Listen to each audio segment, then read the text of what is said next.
Jadi ada dua tema pada pembahasan kita pada hari ini mengenai demokrasi dan warga negara serta kewarganegaraan.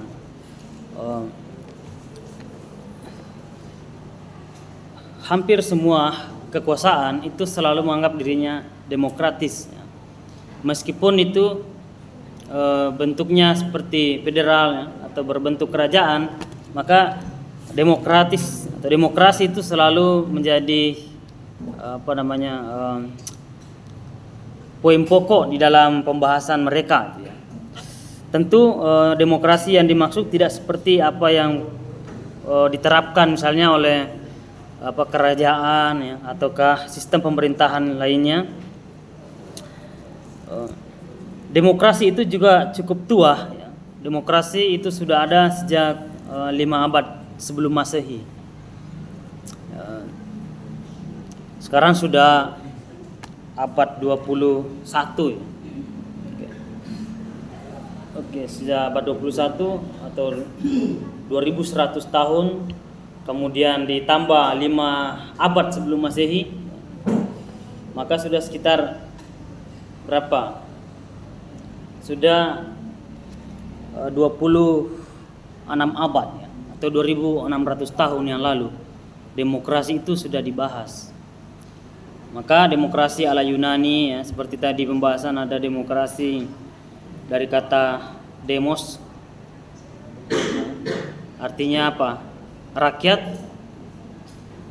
Kemudian apa lagi? Ya, demokrasi dari bahasa apa?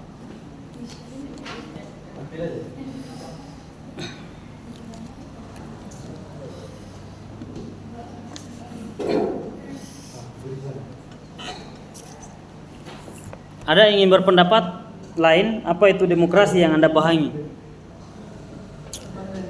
Ya, demokrasi yang Anda pahami apa? Ya, apa lagi? Ada lagi yang ingin berkomentar? Apa saja yang Anda pahami mengenai demokrasi? Atau apa yang terlintas dalam pikirannya ketika mendengar demokrasi? Ya?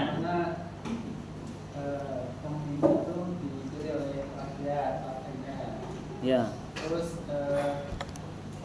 ya, dipilih oleh rakyat. Terus gimana?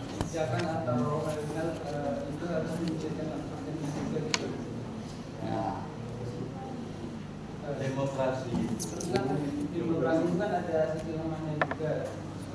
Kata Aristoteles itu demokrasi itu bisa hancur itu mudah dimanipulasi, di mana orang-orang yang menjadi pemimpin itu bisa dimanipulasi gitu Pak. Ya. Oke, jadi demokrasi bisa pemimpinnya dipilih oleh rakyat atau perwakilan rakyat. Demokrasi itu ini Pak. Gimana? Ada lagi pendapat? Sistem pemerintahan dan di mana sistem itu di tangan rakyat. Oke, sistemnya di tangan rakyat. Ya.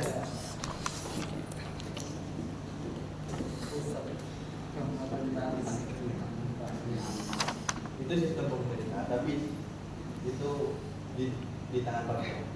Oke. Karena memang dari asal muasal dari demokrasi itu 5 abad sebelum Masehi dari Yunani ya, yang dari Yunani dikembangkan itu dari kata demos atau rakyat, kemudian kratos itu artinya kekuasaan. Jadi kekuasaan oleh rakyat. Kemudian kita sistematiskan di keindonesiaan kita bahwa demokrasi itu adalah satu pemilihan atau satu kekuasaan dari rakyat oleh rakyat ya. Dari rakyat itu kemudian kembali ke rakyat. Itu pendapat yang idealnya. Tetapi faktanya apakah itu terjadi? Nah, itu salah satu tokoh yang cukup mengamati mengenai perjalanan politik dan demokrasi seperti misalnya Niccolo Machiavelli ya, Dia juga pernah masuk dalam politik, kemudian dia keluar, dia menyendiri, dia menyepi, dia merenungkan dan mengamati perjalanan politik.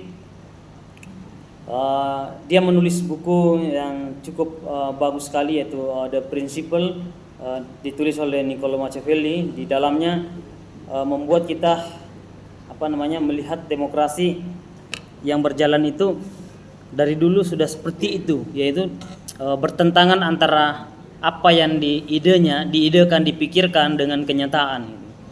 Misalnya ide tentang kebaikan, kejujuran. Kalau dalam proses demokrasi, kenyataannya itu tidak terjadi.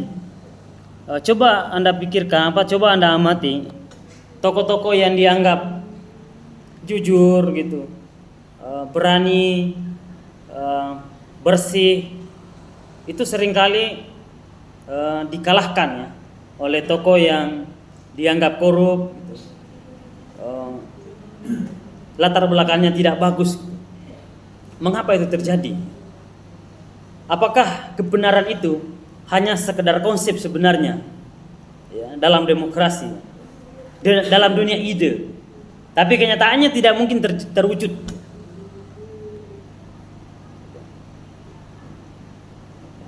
Contoh sederhana, ketika tahun 2014 pemilihan presiden, siapa itu yang maju?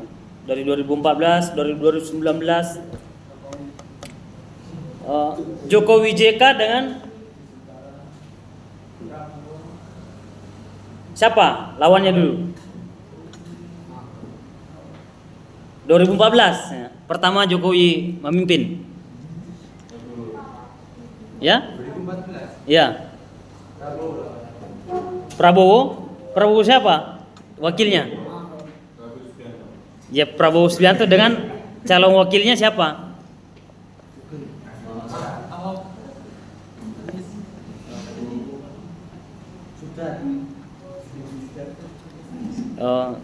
2014 ya. Kemudian 2019 siapa lagi? Jokowi Maruf Amin dan siapa lagi lawannya? Prabowo Sandi. Oke. Jadi dua kali kontestan dikala itu Prabowo. Kemudian banyak sekali kritikan kepada Jokowi, dan dianggaplah orang yang memilih Jokowi itu bersalah besar, dan yang tidak memilih Prabowo itu juga punya kesalahan besar itu ya. Karena Prabowo ini dianggap tokoh yang lebih baik gitu, tapi kok kalah gitu ya, kalah gitu. Dari 2015 kalah, 2019 kalah gitu.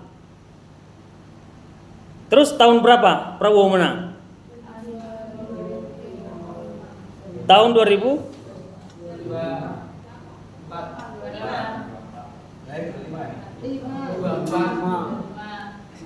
Kan 2019, kan 5 tahun ya. Kan 5 tahun gitu pemilihannya. 24 pertengahan. Ya. Pertengahannya 2024 gitu ya. Ya, sekitar pertengahan 2024 Prabowo yang naik. Sekarang pemerintahnya bagus atau tidak? Tidak. Padahal dulu kan idealnya bagus gitu ya. Ya, gitu. Apakah demokrasi begitu sebenarnya? Tidak ada orang baik yang akan menang dalam dunia demokrasi. Itu kenyataan. Ya. Jatuh Soeharto diganti ya. Orde lama ganti orde baru ya. Orde baru selesai, masuk reformasi ya. Tambah jelek gitu ya gitu. Terus apa sebenarnya, apakah benar yang dikatakan Niccolo Machiavelli bahwa dalam demokrasi itu tidak ada kejujuran, tidak ada kebaikan yang bisa menang? Yang menang adalah kejahatan, kecurangan. Kejujuran dalam berpolitik. Itu berarti kelemahannya ya, Pak? Ya? Kelemahan demokrasi. apakah itu bagian dari kelemahan demokrasi sebenarnya ya? Oke. Kan sebenarnya idealnya demokrasi itu dari rakyat ya, dari rakyat memilih, kemudian pemerintahnya kembali lagi ke kesejahteraan rakyat. Prabowo di awal pemerintahannya mengatakan tegas terhadap efisiensi anggaran. Tapi dalam menyusun kabinet paling gemuk di seluruh dunia dan paling gemuk di seluruh pemerintahan dari Bung Karno sampai selesai Jokowi. Itu kan anomali itu. Itulah demokrasi yang dipertontonkan. Oke.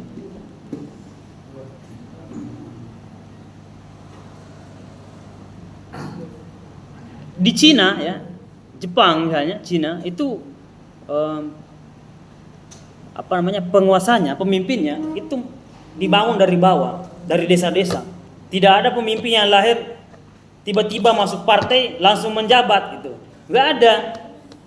Ya, jadi mereka itu mengkader, jadi namanya perkaderan partai.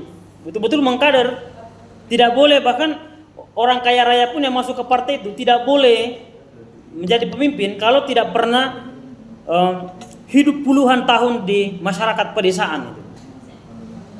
Makanya rata-rata itu Cina, Jepang misalnya itu pemimpinnya itu sudah puluhan tahun ya, mengunyah asam garamnya, pahit manisnya kehidupan di desa, daerah terpencil, itu mengetahui tata kelolanya gimana. Kalau di Indonesia, Anda artis, besok mau menjadi calon, itu masuk, pasti terpilih gitu. Jadi bukan kualitas ya, tapi popularitas gitu. Jadi setiap kepemimpinan, mungkin demokrasi juga di negara lain itu berbeda, tapi demokrasi di negara kita itu paling unik gitu. Dan banyak yang terpilih itu dari kalangan selebriti, artis gitu, yang sangat berbeda sekali kemampuannya dengan bidangnya gitu, yang dimiliki yang dipercayakan. Itu beda.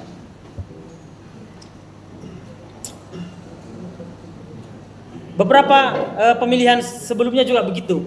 Kita tidak memilih karena kualitasnya suatu presiden atau pemimpin, tapi karena popularitasnya.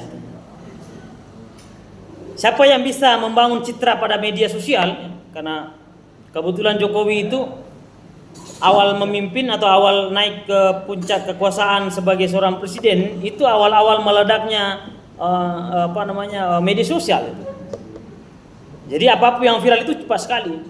Meskipun itu berbeda dengan kenyataan. Harapan rakyat dengan kenyataan itu berbeda sekali. Kemudian Prabowo sampai sekarang juga begitu ya. Apa yang Anda baca di buku-buku Prabowo seperti Macan Asia gitu kan. Sekarang orang memplesetkan Macan Ompon, macam-macam. Paradoks Indonesia, macam puluhan buku yang saya punya ya tentang Prabowo. Kebijakannya hari ini itu sangat banyak sekali yang sangat bertentangan dengan idenya yang ditulis gitu. Maka inilah yang kemudian ditulis oleh Machiavelli bahwa demokrasi itu tidak menerima kejujuran dalam kenyataan, tapi itu dalam dunia ide. Jadi ada keterpisahan antara dunia ide dengan dunia kenyataan dalam pendapat Niccolo Machiavelli, karena dia juga pernah masuk ke situ kemudian keluar mengamati menjadi filsuf. Jadi banyak menulis tentang filsafat politik, filsafat negara, terutama dalam buku The Principle itu sebenarnya sangat tipis sekali, tapi itu sangat mengguncang dalam dunia perpolitikan di seluruh dunia, pemikiran-pemikirannya. Ada yang memakai pemikirannya yang melihat dari sisi negatif, ada yang melihat dari sisi positifnya. Oke. Tetapi itu menjadi PR kita selanjutnya bahwa apakah demokrasi memang seperti itu sebenarnya, ataukah masih ada yang salah dalam menerapkan sisi demokrasi dalam pemerintahan keindonesiaan kita. Ya, sebenarnya memiliki wujud ideal seperti apa, tapi itu belum menjadi suatu kenyataan. Okay. Nah, kita sudah masuk dalam fase-fase yang beberapa kali pemilihan umum seringkali bukan karena faktor apakah itu benar pemimpin itu terpilih karena pilihan rakyat murni ya, murni karena kualifikasi. Ternyata kenyataannya tidak seperti itu. Bisa karena popularitas, bisa karena faktor uang, gitu ya. Faktor uang yang menyebabkan kekuasaan itu terjadi. Kemudian kita bahas ke warga negara dan kewarganegaraan. Ya. Ada pertanyaan tadi, bagaimana kalau negara sendiri itu yang melanggar hak warga negara? Gitu ya. Teman-temannya sudah memberikan beberapa pendapat bahwa bisa menempuh dengan jalur hukum ya, bisa melaporkan ke. Tapi pertanyaan sekarang, apakah kalau kita melaporkan itu bisa ditindak? Gitu ya.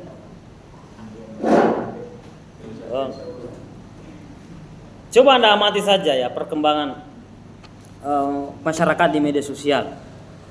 Kalau ada pendapat begini, kalau Anda kehilangan ayam jangan melapor. Karena jangan melapor ke siapa? Ke polisi. Karena Anda berpotensi kehilangan kambing. Ya gitu ya. Kalau Anda kehilangan kambing jangan melapor ke polisi, berpotensi kehilangan sapi atau kerbau. Nah, gitu. Itu suatu fakta yang terjadi di negeri kita. Nah terus kemana kita harus melapor? Sementara kita dilarang untuk main hakim sendiri, gitu ya. Nah inilah hukumnya, hukum yang ada di negeri kita. Nah kalau pemerintah melanggar kekuasaan, melanggar undang-undang, kemudian melanggar hak warga negara, yang pertama tadi kata pemateri kita harus melaporkan dulu ya bisa ke Mahkamah Konstitusi. Mengapa ke Mahkamah Konstitusi atau Mahkamah Agung atau Judicial Review? Karena lembaga ini adalah lembaga yang menaungi hukum, yang bisa menegakkan hukum yang tidak diintervensi oleh kekuasaan. Itulah yang kemudian disebut sebagai ada pemisah antara legislatif, yudikatif dan eksekutif. Gitu. Mengapa di negeri kita semakin kacau hari ini, demokrasinya semakin kacau? Karena ketiga-tiganya ini ya, mulai dari legislatif, kemudian eksekutif dan yudikatif itu tidak ada keterpisahan yang jelas. Orang-orangnya, siapa itu yang legislatif? Apa itu legislatif? Ada yang berpendapat? Apa yang dimaksud legislatif?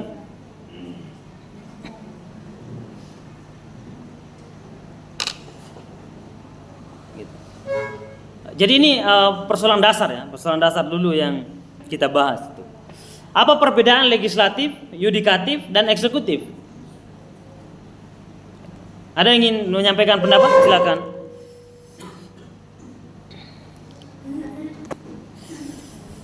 Silakan kalau ada yang ingin menyampaikan pendapat. Apa perbedaannya?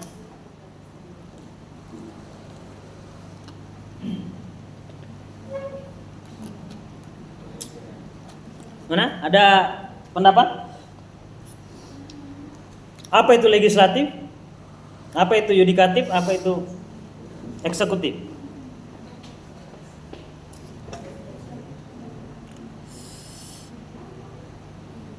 Mana? Angkat tangan. Ada yang ingin berpendapat?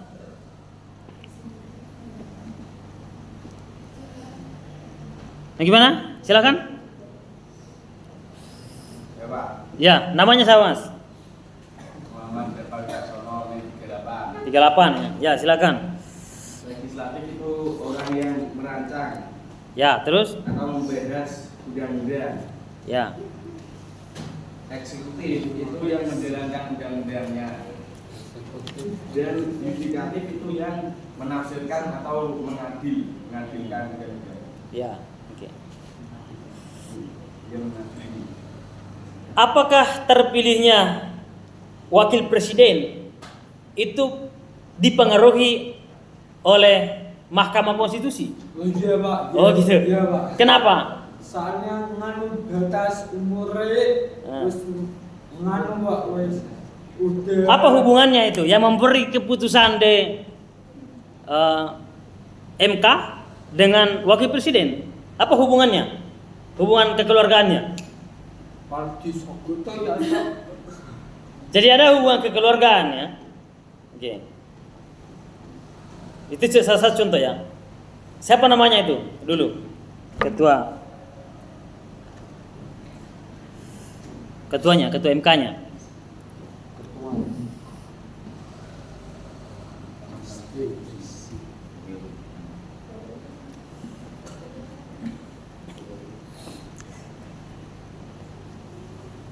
Jadi dalam demokrasi yang kita jalani hari ini ada 3 pembagian pokok yang perlu itu.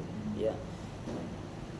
Itu teori dari Montesquieu, adalah seorang filsuf Prancis pada abad 17. Dialah yang pertama kali menggagas namanya trias politika atau pembagian 3 kekuasaan.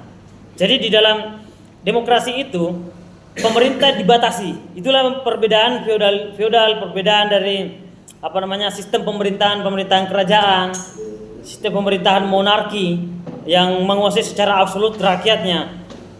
Kalau demokrasi, kekuasaan presiden itu dibatasi oleh negara. Nah, cara pembatasannya bagaimana? Ada 3 hal. Cara pembatasannya yang pertama, kita harus memisahkan.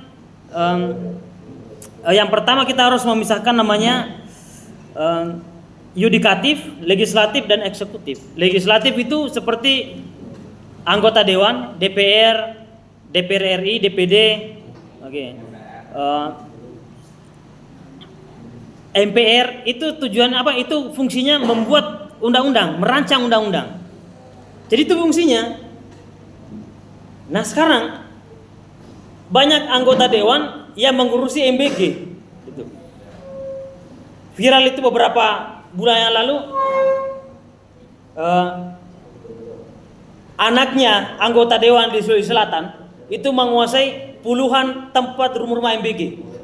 Itu pendapatan terbanyak ya di seluruh anak muda. Tuh bayangkan ya, anggota dewan itu tujuannya merancang undang-undang. Sekarang dia menjadi eksekutif. Jadi tumpang tindih. Yang kedua, fungsi dari DPR itu sebagai anjing penggonggong, menggonggongi presiden, menggonggongi menteri, yang sebagai pelaksana, yaitu eksekutif. Itu dia sebagai anjing untuk menggonggong.